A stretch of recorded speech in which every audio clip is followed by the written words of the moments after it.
You mentioned earlier, Michael Healy-Rae, that you came from a political family. We all know that. Your father, Jacky Healy-Rae, has been a prominent politician for some time. He chose to retire, of course, this year, and you managed to win his seat. He had been with Fianna Fáil, of course, for a long time before he moved to become an independent. What was it like, actually, growing up in the Healy-Rae household? Well, the one thing that sticks out in my mind is by-elections. And it's an awful thing to say, but it's the truth.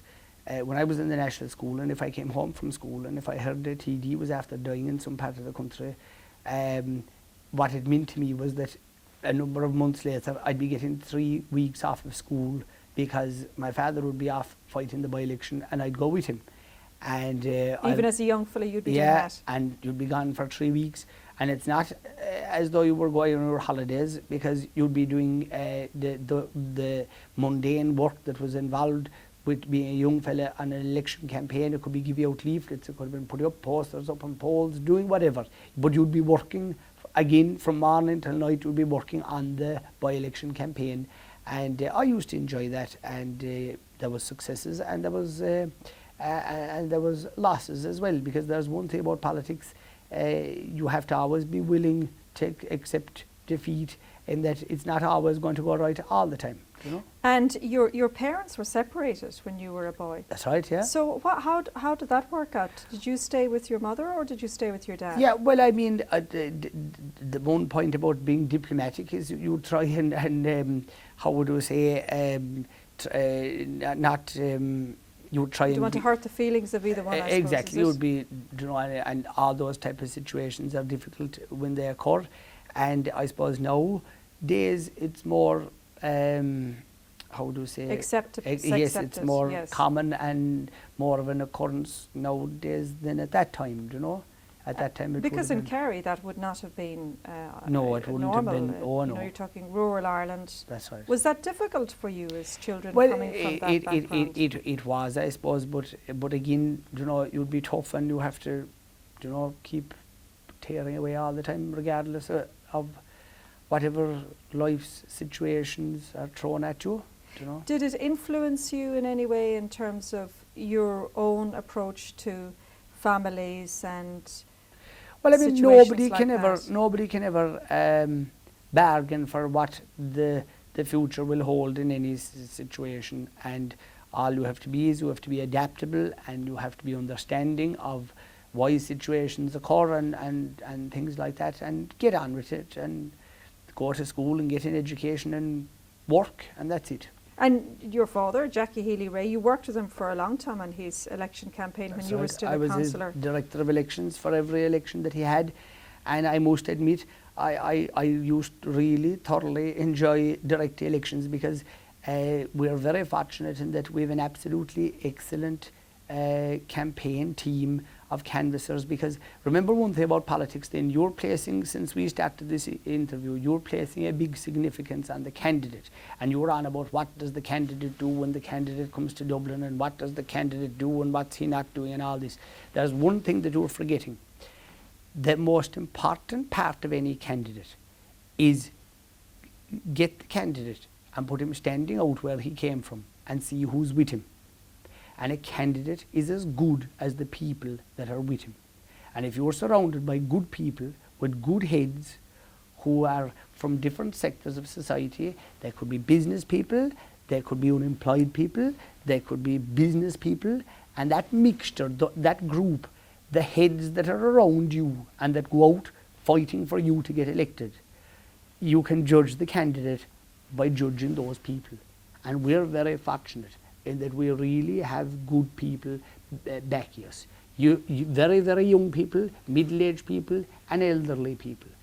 And it's there the key to us being successful at a local level and at a national level. And did you ever consider maybe returning to the Fianna Fáil fold? No. As I said, your father was a member and a representative for the party for many years before they decided not to support him when he went back for re-election again in the 90s.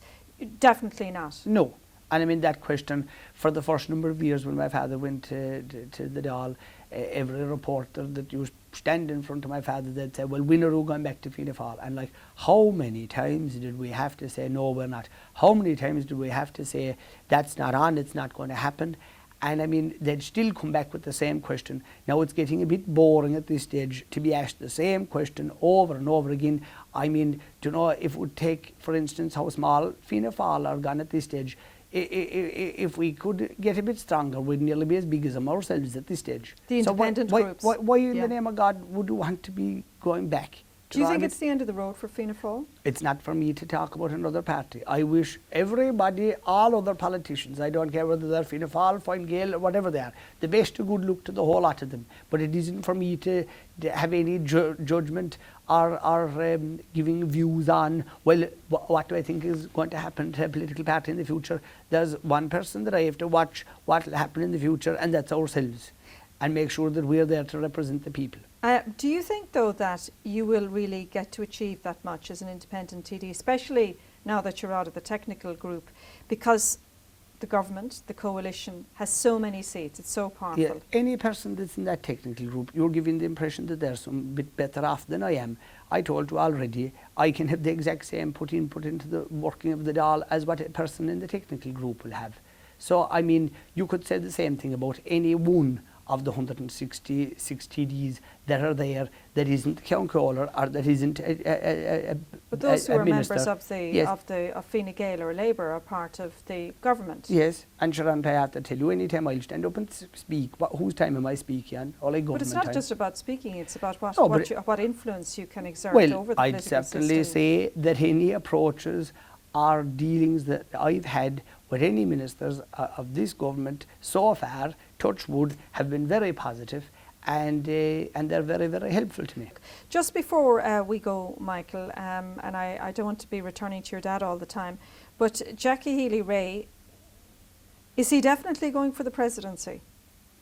Well, if you say is he definitely No, going is for he? it? I'm asking the question. Well, you said, is he definitely going for it? That was the way you posed Yes. the question. Well, to my knowledge, he is not definitely going for it. He was asked the question, would he have interest in it? And I believe the answer that he gave was, well, of course I would have interest in it. I mean, anybody, when they'd be asked a question like that, you would imagine that their initial reaction would be is that yes. And you can be sure of one thing, when I see the lineup of candidates that are lining up, my father, considering that he's been, I suppose, actively involved in politics and involved in public life for over 50 years, I'd go so far as saying he would be definitely the most highly experienced person in the field if he was to go in the field. And Do you think he would be the best candidate? Do you think he would make a good president? I would have absolutely no doubt in my mind, but that he would make an excellent candidate. And you might say to me, why? And I'll answer you why.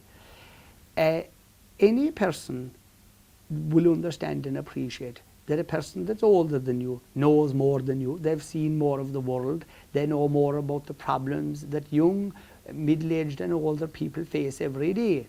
My father has been around a long time. He's been involved in different aspects of public life for many, many years.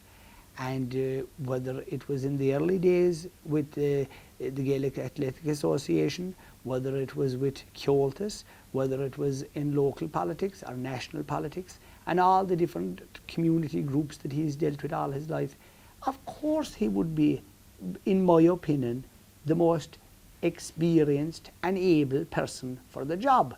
The question is, does he want to run? That's a personal decision for himself. But if he was to run, he certainly would have an awful lot to offer to the people of Ireland if he did go before them. Some people, critics, might unkindly say that your father is too parochial.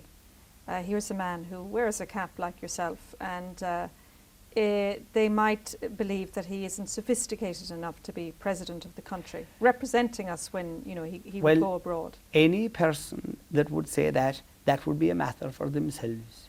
And when you speak, do you think there'd be a truth in that? Not at all. There would be criticism? absolutely no truth whatsoever in it. Any critics that are out there like that, we've dealt with those people all of our lives.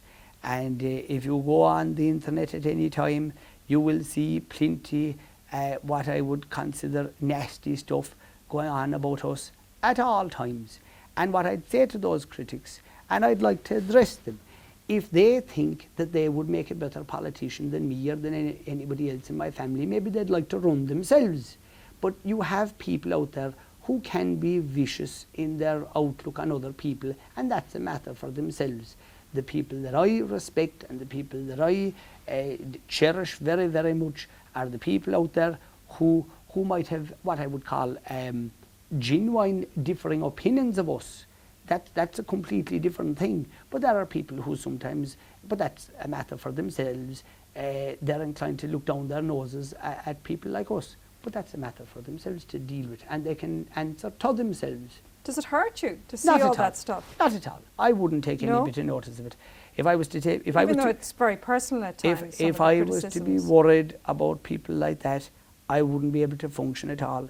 But if they think that they're hurting me or anyone belonging to me, I'm afraid they're very, very foolish in their activities, because the only person that they're showing up and the only person they're showing in a bad light is themselves. And any person who goes on their little computer and anonymously sends out a nasty or bad message, it's 100% reflecting in on themselves.